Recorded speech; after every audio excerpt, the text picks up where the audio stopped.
আসসালামু আলাইকুম। আমি হাফসা সিদ্দিকা মহাখালী থেকে এসেছি। আমি সানরাইজের কাছে এসেছিলাম নভেম্বর মাসে। তো ওনাদের কাছে আসার পরে আমি আমার ছোটোবেলা থেকেই আমার ড্রিম ছিল যে আমি স্টাডি করতে যাব বাইরে। তো তখন ওনাদের কাছে আসার পরে ওনাদের কাছে আমি আমার সব কিছু খুলে বলি আমি কোথায় যেতে চাই, আমার স্টাডি প্ল্যান। আমি ইস্ট ওয়েস্ট ইউনিভার্সিটি থেকে সোশিওলজিতে পড়াশোনা শেষ করেছি। পরে আমি ওনাদেরকে সব কিছু খুলে বলেছি যে আমি দেশের বাইরে পড়াশোনা করতে যাই। তখন ওনারা আমাকে সাজেস্ট করলো যে আপনি ইটালিতে যান, ইটালি সোশিওলজির জন্য বেস্ট, এবং কিছু ইউনিভার্সিটিতে অ্যাপ্লাই করে দিল।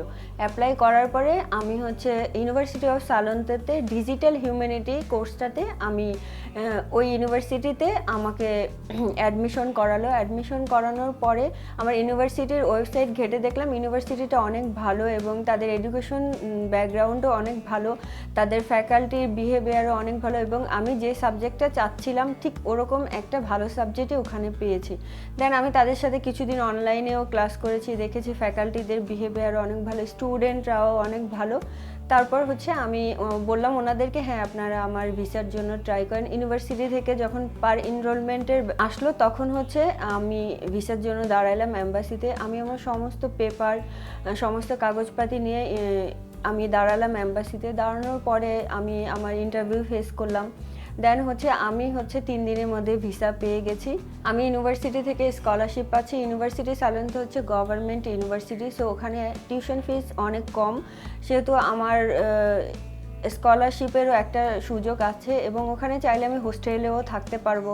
হোস্টেলেরও ওখানে আপনার সিস্টেম আছে যে ওখানে আমাদের হোস্টেলের উপরে স্কলারশিপ দেওয়া হয়, আমি চাইলে সেটাও নিতে পারবো। আমার ফিউচার প্ল্যান বলতে আমি বাংলাদেশে আমার মাস্টার্স ডিগ্রি কমপ্লিট করার পর অবশ্যই আমি বাংলাদেশে আসবো। আসার পরে আমার ইচ্ছা আছে কোনো ইউনিভার্সিটির অ্যাডজান্ট ফ্যাকাল্টি হিসেবে জয়েন করা, অথবা কোনো মাল্টি ন্যাশনাল কোম্পানি অথবা এনজিওতে চাকরি করার।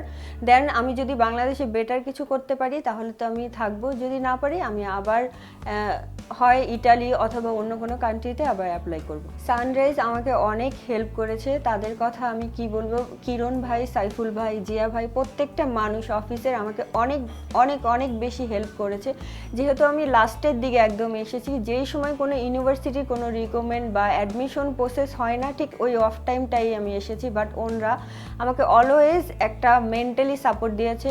স্পেশালি কিরণ ভাই, উনি অলওয়েজ আমাকে বলেছে আপু আপনি টেনশন করবেন না, সব হবে সব হবে।